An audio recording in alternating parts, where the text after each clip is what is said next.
That's all I'm saying. Let's do the math here. So if Troy Aikman, and this is what you say the next time a Cowboys fan can come to you and say, oh, well, the only reason why Hurts is succeeding is because he's got a great team around him, you throw these stats in his face. Jalen Hurts right now has gotten better stats than Troy Aikman ever did. And you can say it can be different when you're talking about errors because back then you could get away, receivers got mugged. Look, let's put it that way. And the hits were a lot more vicious back when Aikman played, and I'll agree with that.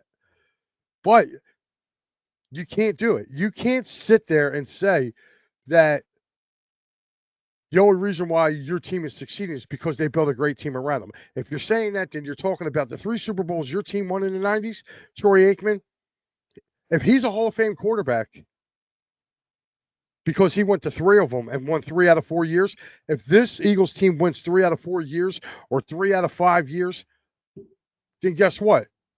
Jalen Hurts' trajectory is Hall of Fame bound because guess what? He basically did the same thing that Troy Aikman did, but probably with better numbers.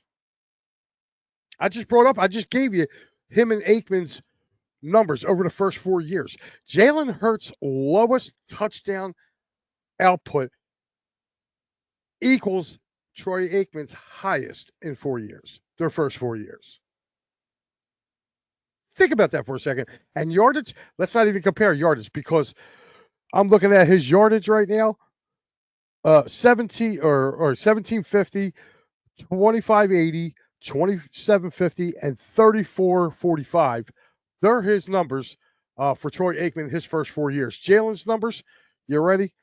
3144, 3701, 3858, and 2903, which this year was his lowest number as a full-time starter. Sorry. So, again, Cowboys fans, keep that same energy. When you're talking about the Eagles and what they've accomplished and what they're doing with Jalen Hurts, it's the same thing you guys did in the 90s with Troy Aikman.